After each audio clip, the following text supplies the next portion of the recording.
இன்றைக்கி நாம் கன்னிராசிக்காரர்களுக்கு இந்த வரக்கூடிய 30 நாட்கள் அப்படிங்கிறது எப்பேற்பட்ட அற்புதமான பலன்களை கொடுக்க போகுது அப்படிங்கிறத பற்றி தான் இந்த ஒரு வீடியோவில் தெளிவாகவும் விளக்கமாகவும் பார்க்க போகிறோம். அதற்கு முன்னாடி விநாயகர் பெருமானை உங்களுக்கு ரொம்ப பிடிக்கும் அப்படின்னா ஓம் கம் கணபதியே நமக அப்படிங்கிற மந்திரத்தை மறக்காமல் ஒரு 3 டைம் எங்களுடைய கமெண்ட் பாக்ஸில் தெரிவிங்க. அப்படி தெரிவிக்கும் போது கூட நீண்ட நாட்களாக வேண்டுதலாக ஒரு விஷயம் மனசுக்குள்ளே வச்சுட்ருப்பீங்க இல்லைங்களா, அந்த ஒரு விஷயம் கூடிய விரைவில் நடைபெறும் அப்படின்னு சொல்லிட்டு நினச்சிக்கிட்டு வேண்டிட்டு செஞ்சு பாருங்கள், கண்டிப்பாக நடைபெறும். சரி, இந்த ஆனி மாதத்தில் நம்மளுடைய கன்னிராசி அன்பர்களுக்கு என்ன மாதிரியான பலன்கள் அப்படிங்கிறது கிடைக்க இருக்குது அப்படிங்கிறத பார்க்கலாம். உத்தராயணத்தில் 6வதாக வரக்கூடிய ஒரு மாதம் அப்படின்னு பார்த்தோம் அப்படின்னா அது இந்த ஆனி மாதம் தான். பொதுவாகவே மாதாந்திர கிரகங்கள் என்று சொல்லக்கூடிய சூரியன், செவ்வாய், புதன், சுக்கிரன் இந்த ஒரு 4 கிரகங்களுடைய மாற்றத்தை வைத்து தான் அதனுடைய பலன்கள் அப்படிங்கிறத நம்ம ஜோதிட ரீதியாக கணிக்க முடியும். இன்னொரு முக்கியமான விஷயம், தனிப்பட்ட முறையில் ஜாதகம் பார்க்க இந்த வாரத்துக்கான அப்பாயின்மெண்ட் ஃபிக்ஸ் பண்ண சொல்லி நிறைய பேர் கேட்டிருந்தீங்க. இப்போது ரூபாய் 299 ரூபாய்க்கு தெளிவாகவும் விளக்கமாகவும் ஜாதகம் பார்த்து தரவங்க. தாழ்மையான வேண்டுகோள், இந்த நம்பருக்கு ஃபோன் கால் அல்லது வாட்ஸ்அப்பில் கூட நீங்கள் கேட்டு அவங்களுடைய அப்பாயின்மெண்ட் அப்படிங்கிறத ஃபிக்ஸ் பண்ணிக்கலாம். உங்களுக்கு தேவையான அனைத்து டீட்டெயிலுமே நம்ம டீமில் இருக்கிறவங்க கொடுத்துருவாங்க. அப்பாயின்மெண்ட் டேட் மற்றும் டைம் ஃபிக்ஸ் பண்ணதற்கு பிறகு அந்த நேரத்தில் நான் உங்களுக்கு ஃபோன் கால் பண்ணி ஜாதகம் பார்த்து பலன்கள்ங்கிறது சொல்லிடுவேங்க. ஜஸ்ட்டு நீங்கள் வாட்ஸ்அப் அல்லது ஃபோன் காலில் உங்களுக்கான டவுட் அப்படிங்கிறத கிளியர் பண்ணிக்கலாம். சரிங்களா, உங்களுக்கான அப்பாயின்மெண்ட் டேட் மற்றும் டைமை ஃபிக்ஸ் பண்ணிக்கலாம். அப்புறம் நிறைய பேர் கேட்குறாங்க எவ்வளோ நேரம் ஆகும்னு சொல்லிட்டு. ஃபஸ்ட்டு நம்ம உங்களுடைய ஜாதக கட்டத்தை பார்த்துட்டு ஜனனகால பலன்கள் அப்படிங்கிறத சொல்லிவிடுவோம். அதாவது இந்த ஜாதகக்காரங்களுடைய வாழ்க்கை எப்படி இருக்கும், கேரக்டர் எப்படி இருக்கும் அப்படிங்கிறத சொல்லிவிடுவோம். அதுக்கப்புறம் கோட்சாரத்தின் அடிப்படையில் கடைசி ஒரு 2.5 வருஷம் எப்படி இருந்துச்சு, எதிர்காலம் வரக்கூடிய 2.5 வருஷம் அதெல்லாம் எப்படி இருக்கும் அப்படிங்கிறதெல்லாம் பார்த்துடலாம். அட் லாஸ்ட் பர்டிகுலராக இந்தந்த டைமில் என்னென்ன நடக்கும், இந்த டைமில் என்னென்ன நடந்துச்சு அப்படிங்கிறதெல்லாம் பார்த்துட்டு உங்களுக்கான தெளிவான விளக்கமான பலன்கள் அப்படிங்கிறத சொல்லிடுவாங்க. இதை தாண்டி உங்களுக்கு ஏதாவது சந்தேகம் இருந்துச்சு அப்படின்னா கூட நீங்கள் கேட்டுக்கலாம். ஒவ்வொரு ஜாதகத்துக்குமே 30 நிமிஷம் வரைக்கும் நம்ம எடுத்துப்போம். தெளிவாகவும் விளக்கமாகவும் பொறுமையாகவும் உங்களுக்கு நாங்கள் சொல்லிடுவோங்க. இது இல்லாமல் வேறு ஏதாவது சந்தேகம் இருந்துச்சு அப்படின்னா கூட நீங்கள் டவுட்டுங்கிறது கேட்டுக்கலாம். கடைசியாக ஜாதகம் இல்லைனாலும் பரவாயில்ல, பிறந்த தேதி, பிறந்த நேரம், பிறந்த இடம் மட்டும் சொன்னாலே போதுங்க, நாங்கள் உங்களுக்கு ஜாதகம் பார்த்து பலன்கள் அப்படிங்கிறது சொல்லிவிடுவாங்க. நீங்கள் வாட்ஸ்அப்பில் ஜஸ்ட் ஒரு மெசேஜ் மட்டும் பண்ணாலே போதும், இல்லை ஃபோன் கால் பண்ணி உங்களுடைய அப்பாயின்மெண்ட் ஃபிக்ஸ் பண்ணால் மட்டுமே போதுங்க. சரி, வாங்க நம்ம வீடியோக்குள்ளே போகலாம். சூரியன் ஒரு ராசியிலிருந்து மற்றொரு ராசிக்கு செல்வது தான் மாத பலன்கள் அப்படிங்கிறது நிர்ணயிக்கப்படுது. இந்த கன்னி ராசி அன்பர்களுக்கு வருகின்ற நாட்களுடைய கிரகநிலை அப்படிங்கிறது எப்படி இருக்குது, இந்த ஆனி மாதத்துடைய கிரகநிலை எப்படி இருக்குது அப்படிங்கிறத பார்க்கலாம். மேசம் ராசியில் சுக்கிரன், மிதுனம் ராசியில் பார்த்திங்க அப்படின்னா புதன், குரு, சூரியன் இந்த 3 கிரகங்களுமே மிதுனம் ராசியில் இருக்குது. சிம்மத்தில் செவ்வாய், கேது இந்த 2 கிரகங்களுமே சிம்மத்தில் இருக்குது. கும்பத்தில் சனி பகவான், ராகு பகவானும் மொத்தத்தில் இந்த ராகு கேது எல்லா கிரகங்களோடையும் இணைந்து இருக்குது. ஸோ நாம் எடுக்கக்கூடிய முயற்சி அனைத்துமே எந்த விதத்தில் சாதகமாக நம்மளால் மாற்றிக்க முடியும், எந்தெந்த விஷயங்கள் நமக்கு சாதகமாக இருக்குது. இந்த ராகு கேதுக்களால் தான் சின்ன சின்ன இடர்பாடுகள் அப்பப்போ ஒவ்வொரு ராசிக்காரர்களுக்குமே ஏற்படுங்க. ஸோ அந்த இடர்பாடுகள் அப்படிங்கிறத எப்படி நம்மளால் சாதகமாக மாற்றிக்க முடியும் அப்படிங்கிறத தொடர்ந்து பார்க்கலாம். இந்த ஒரு காலகட்டத்தில் எடுக்கக்கூடிய ஒவ்வொரு முயற்சியுமே நமக்கு ஒரு சாதகமான ஒரு பலன் அப்படிங்கிறத பெற்றுத்தரக்கூடிய ஒரு யோகமான மாதமாக இந்த ஆனி மாதம் இந்த கன்னிராசி அன்பர்களுக்கு அமைஞ்சிருக்கு அப்படின்னே சொல்லலாங்க. ஜூன் மாதம் 22ஆம் தேதி புதன் பகவான் மிதுனம் ராசியில் இருந்து கடக ராசிக்கு போக இருக்கிறாரு. ஏன் அப்படின்னா நம்மளுடைய ராசி அதிபதி புதன் பகவான் அவர் மிதுனத்தில் இருந்து கடக ராசிக்கு செல்ல இருக்கிறதுனால எந்த மாதிரியான பலன்கள் எல்லாமே சாதகமாக இருக்குது. இந்த 29ஆம் தேதி சுக்கிர பகவான் சொந்த வீட்டுக்கு செல்ல இருக்கிறாரு. ஆனி மாதத்தில் மிகப்பெரியதொரு கிரக மாற்றம் அப்படின்னு சொல்லிட்டு சொன்னோம் அப்படின்னா இந்த 2 கிரக மாற்றங்களும் இருக்குங்க. மற்றபடி மற்ற கிரகங்கள் எல்லாமே பார்க்கும்போது வருட கிரகங்கள் தான். சரி, இதனால் நம்மளுடைய கன்னிராசி அன்பர்களுக்கு என்ன மாதிரியான பலன்கள் கிடைக்க இருக்குது, இந்த கன்னிராசியில் பிறந்த உத்திரம், அஸ்தம், சித்திரை நட்சத்திரக்காரர்களுக்கும் அந்த நட்சத்திரத்தில் உள்ள 9 பாதங்களுக்கும் என்ன மாதிரியான பலன்கள் வருகின்ற நாட்களில் கிடைக்க இருக்குது அப்படிங்கிறத பார்த்துடலாங்க.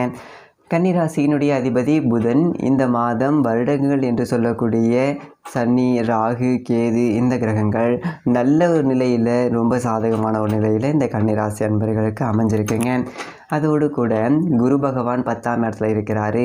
குரு 10ஆம் இடத்துல இருந்தாலும் தொழிலில் நல்லதொரு மாற்றம் அப்படிங்கிறது அமையும். புதியதொரு வேலை கூடி வரும். புதியதொரு முயற்சிகள் எல்லாமே உங்களுக்கு சாதகமாக இருக்கக்கூடிய ஒரு யோகமான ஒரு மாதமாக இந்ததொரு ஆனி மாதம் இந்ததொரு கன்னிராசி அன்பர்களுக்கு அமைஞ்சிருக்கு அப்படின்னே சொல்லலாங்க. இந்ததொரு மாதத்தில் உங்களுடைய ராசிக்கு 6ஆம் இடத்துல சனியும் ராகுவும் இருக்கிறதுனால எல்லா விதமான ஒரு போட்டிகள்லையும் உங்களுக்கு வெற்றி வாய்ப்புகள் அப்படிங்கிறது கிடைக்கக்கூடிய ஒரு யோகம் இருக்குது. போட்டி பந்தயங்களில் கலந்துக்கிட்டிங்கனாலும் வேலை செய்யக்கூடிய இடத்துலையும் நல்ல சாதகமான ஒரு வாய்ப்பு இந்ததொரு காலகட்டத்தில் கிடைக்குங்க. புதிய வேலை கிடைக்குமா அப்படின்னு பார்த்தீங்க அப்படின்னா கண்டிப்பாக இந்ததொரு காலகட்டத்தில் முயற்சி பண்ணுங்கள். நல்லதொரு வேலை கிடைக்கக்கூடிய ஒரு யோகம் இருக்குது. உங்களுடைய ராசிக்கு 2-9க்கு அதிபதியான சுக்கிரன் அவர் 8ஆம் இடத்துல மறைஞ்சிருக்கிறதுனால பெரியதொரு விசேஷம் அப்படிங்கிற எதுவும் இந்ததொரு மாதத்தில் இருக்காதுங்க. அவரோட ஸ்தானத்தில் அவரே பார்க்க இருக்கிறாரு. அதனால் சின்ன சின்ன அந்த சுப நிகழ்வுகள் அப்படிங்கிறது இந்ததொரு காலகட்டத்தில் நீங்கள் அதிகம் எதிர்பார்க்க முடியாதுங்க.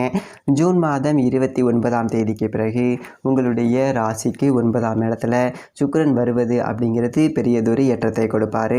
திடீர் அதிர்ஷ்ட வாய்ப்புகளை கொடுப்பாருங்க. திடீர் நல்லதொரு மாற்றத்தை கொடுப்பார். பண வரத்தை அதிகரிப்பார். நிறைய வாய்ப்புகள் கிடைக்கும். ஜூன் மாதம் 29ஆம் தேதிக்கு பிறகு பார்த்தீங்க அப்படின்னா கன்னிராசி அன்பர்களுக்கு நல்லதொரு முன்னேற்றம், நல்லதொரு சாதகமான பலன் கிடைக்கும். இந்ததொரு மாதத்தில் புதன் உங்களுடைய ராசிநாதன் 10ஆம் இடத்துல இருப்பதனால நல்லதொரு பலன்கள், நல்லதொரு முன்னேற்றம் இது எல்லாமே கிடைக்குங்க. பெரியதொரு நன்மைகள் நிறைந்ததொரு மாதமாக இந்ததொரு மாதம் உங்களுக்கு அமைஞ்சிருக்கு அப்படின்னே சொல்லலாங்க. செய்யக்கூடிய வேலையில் சின்ன சின்ன இடர்பாடுகள் அப்படிங்கிறதும் சின்ன சின்ன பிரச்சனைகள் இதனால் வரைக்கும் இருந்திருக்குங்க. இனியும் இருந்தால் கூட அந்த ஒரு பிரச்சனையை எப்படி சுமூகமாக சமாளிக்கணும் அப்படிங்கிறது ஒரு வாய்ப்பு ஒரு திறனுள்ள ஒரு நபராக இந்த கன்னிராசி என்பர்கள் வருகின்ற நாட்களில் இன்னும் வலம் வர போகிறீங்க. புதன் 11ஆம் இடத்துல ஜூன் மாதம் 22ஆம் தேதி வரைக்கும் இருக்கிறாருங்க. 11ஆம் இடத்துல லாபஸ்தானத்தில் ராசிநாதன் இருப்பதனால எடுக்கக்கூடிய முயற்சிகள் எல்லாமே உங்களுக்கு வெற்றியாக அமையுங்க. மூத்த சகோதரர்களால் சகோதரிகளால் ஏதாவது ஒரு ஏற்றம் தரக்கூடிய ஒரு நல்லதொரு சம்பவம் இந்ததொரு காலகட்டத்தில் நடக்குங்க. எடுக்கக்கூடிய காரியங்கள் எல்லாமே வருகின்ற நாட்களில் உங்களுக்கு வெற்றியாக முடியும். உங்களுடைய நீண்ட நாள் ஆசைகள் அனைத்துமே வருகின்ற நாட்களில் ஒவ்வொன்றாக நிறைவேறும். அதற்கான ஒரு காலகட்ட அமைப்புகள் இந்ததொரு காலகட்டத்தில் இருக்குங்க. கிரக அமைப்புகளும் ரொம்ப சாதகமாக இருக்குது. உங்களுடைய நீண்ட நாள் கனவு வருகின்ற நாட்களில் நிறைவேறுங்க. ஆனி மாதம் உங்களுடைய ராசிக்கு 12ஆம் இடத்துல செவ்வாய் பகவானும் கேது பகவானும் இருக்கிறதுனால தூக்கத்தை கெடுப்பதற்கான ஒரு வாய்ப்புகள் இந்ததொரு காலகட்டத்தில் அமையுங்க. இந்ததொரு காலகட்டத்தில் சரியாக தூக்கம் வராது. சின்ன சின்ன இடர்பாடுகள் வரும். அயன சயன போகஸ்தானத்தை கெடுக்கின்றார். அதனால் 8ஆம் அதிபதி 12ஆம் இடத்தில் சென்றுள்ளதுனால வெளியூர், வெளிநாடு, வெளி மாநிலம் செல்லக்கூடிய ஒரு பாக்கியம் இந்த கன்னிராசி என்பர்களுக்கு இந்ததொரு காலகட்டத்தில் அமையுங்க. குடும்பத்தை விட்டு தனியாக பிரிந்து வேலை செய்யக்கூடிய ஒரு அமைப்பு இந்ததொரு கன்னிராசி என்பர்களுக்கு இந்ததொரு காலகட்டத்தில் அமையக்கூடிய ஒரு சூழ்நிலை இருக்குங்க. ஜூன் மாதம் 20 முதல் 22ஆம் தேதி வரை உங்களுக்கு சந்திராஷ்டமம். அன்றைய நாட்களில் நீங்கள் எந்ததொரு புதியொரு விஷயத்துலையும் இறங்க வேண்டாங்க. புதிதாக தொழில் தொடங்குவது, புதிதாக நல்லதொரு விஷயத்துக்காக இறங்குறது, இது எல்லாமே இந்த சந்திராஷ்டம நாட்களில் நீங்கள் இறங்காமல் இருக்கிறது அப்படிங்கிறது ரொம்பவுமே நல்லதுங்க. புதியதொரு முயற்சிகள் எதுவுமே இந்ததொரு காலகட்டத்தில் எடுக்க வேணாங்க. சந்திராஷ்டம தினங்கள் அருகில் இருக்கக்கூடிய நேரத்தில் அருகில் இருக்கக்கூடிய கோவிலுக்கு பச்சரிசி, நெல் இந்த மாதிரியான விஷயங்களை தானமாக கொடுப்பது அப்படிங்கிறது ரொம்பவும் நல்லதுங்க. சந்திராஷ்டம நாட்களில் முடிஞ்சால் இந்ததொரு விஷயத்தை கன்னிராசி அன்பர்கள் செய்கிறது அப்படிங்கிறது ரொம்பவும் நல்லது. முடிஞ்சால் செய்யுங்க.